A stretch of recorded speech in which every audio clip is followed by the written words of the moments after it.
Hello friends, welcome to Bhoomika's kitchen. ನಾನು ನಿಮ್ಮ ಭೂಮಿಕಾ ಸುದರ್ಶನ್. ಇವತ್ತು ಪಾಲಕ್ ಸೊಪ್ಪನ್ನ ಉಪಯೋಗಿಸ್ಕೊಂಡು ಗೊಜ್ಜು ಮಾಡೋದನ್ನ ತೋರಿಸ್ತಾ ಇದ್ದೀನಿ. ಯಾವಾಗಲೂ ಪಾಲಕಲ್ಲಿ ನಾರ್ತ್ ಇಂಡಿಯನ್ ಡಿಶಸ್ಗಳು ಅಂದರೆ ಗ್ರೇವಿ ಆ ಥರದ್ದೇ ಮಾಡಿಕೊಂಡು ತಿಂತಿದ್ರಿ. ಜೊತೆಗೆ ನಾನು ಕೂಡ ಅದನ್ನೇ ತುಂಬ ತೋರಿಸಿದ್ದೆ. ಆದರೆ ಸೌತ್ ಇಂಡಿಯನ್ ರೆಸಿಪಿ ಈ ಪಾಲಕ್ ಸೊಪ್ಪಿನ ಗೊಜ್ಜನ್ನ ಒಂದ್ಸಲ ಟ್ರೈ ಮಾಡಿ ನೋಡಿ, ತುಂಬಾ ರುಚಿಯಾಗಿರುತ್ತೆ. ನೀವು ಒಂದ್ಸಲ ಮಾಡಿಟ್ಕೊಂಡ್ರೆ ಒಂದು 10 ದಿನದವರೆಗೂ ಫ್ರಿಜ್ಜಲ್ಲಿ ಸ್ಟೋರ್ ಮಾಡಿಟ್ಕೋಬೋದು. ಬೇಕಾದಾಗ ಅನ್ನ ಮಾಡಿಕೊಂಡು ಈ ಗೊಜ್ಜು ಹಾಕೊಂಡು ತಿನ್ಬೋದು. ಬನ್ನಿ ಮಾಡೋದು ಹೇಗೆ ಅಂತ ನೋಡ್ಕೊಳ್ಳೋಣ.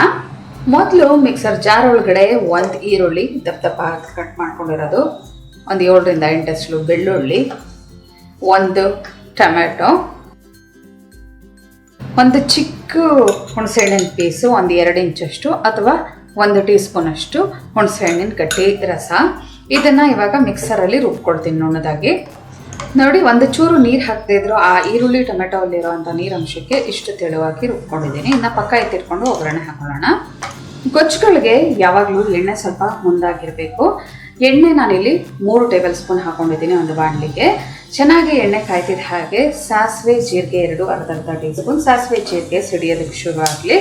ಜೊತೆಯಲ್ಲಿ ಒಂದು ಚಿಟಿಕೆ ಹಿಂಗೆ ಹಾಕೊಳ್ತೀನಿ. ಒಂದ್ಸಲ ಈ ಥರ ಮಿಕ್ಸ್ ಮಾಡ್ಕೊಳ್ತೀನಿ.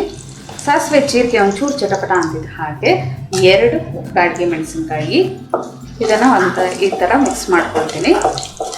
ನೀವು ಕಂಪ್ಲೀಟ್ ಲೋ ಫ್ಲೇಮ್ ಮಾಡಿಬಿಟ್ಟು ಅಚ್ಕಾರದ ಪುಡಿ ಧನಿಯಾ ಪುಡಿ ಹಾಕೋಬೋದು. ಇನ್ನು ನಂತರ ವಿಜುವಲ್ ಇಂಪೈರ್ಡ್ ಯಾರಾದರೂ ಮಾಡ್ತಾ ಇದ್ದರೆ ಅವ್ರುಗಳು ಸ್ಟವ್ ಆಫ್ ಮಾಡಿಬಿಡಿ. ಯಾಕೆಂದರೆ ನಾವು ತುಂಬ ಬೇಗ ಮಿಕ್ಸ್ ಮಾಡೋಕ್ಕಾಗೋದಿಲ್ಲ.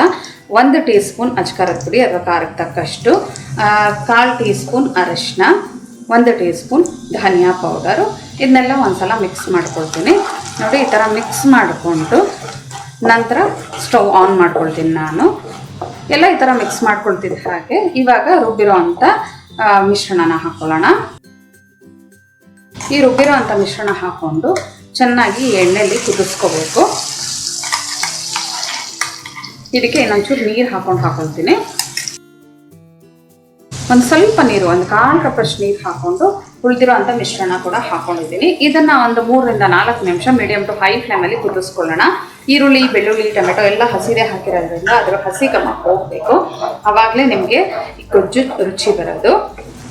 ಒಂದು 3 ರಿಂದ 4 ನಿಮಿಷ ಇದನ್ನು ಚೆನ್ನಾಗಿ ಕುದಿಸ್ಕೊಂಡಿದ್ದೀನಿ. ಲೈಟಾಗಿ ಹಸಿ ಘಮ ಎಲ್ಲ ಹೋಗಿದೆ. ಇವಾಗ ಪಾಲಕ್ ಜೊತೆನೂ ಇದು ಕುದೀತಾ ಬಂದರೆ ಇನ್ನೂ ಕ್ಲೀನಾಗಿ ಅದರ ಹಸಿ ಘಮ ಎಲ್ಲ ಪೂರ್ತಿಯಾಗಿ ಹೋಗುತ್ತೆ. ಇವಾಗ ರುಚಿಗೆ ತಕ್ಕಷ್ಟು ಉಪ್ಪು, ಹುಳಿ ಹಾಕೊಂಡಿರೋದ್ರಿಂದ ಅದನ್ನ ಬ್ಯಾಲೆನ್ಸ್ ಮಾಡೋಕ್ಕೆ ಒಂದು ಚಿಟಿಕೆ ಒಂದು ಅರ್ಧ ಟೀ ಸ್ಪೂನ್ ಅಷ್ಟು ಬೆಲ್ಲ ಹಾಕೊಳ್ತಾ ಇದ್ದೀನಿ.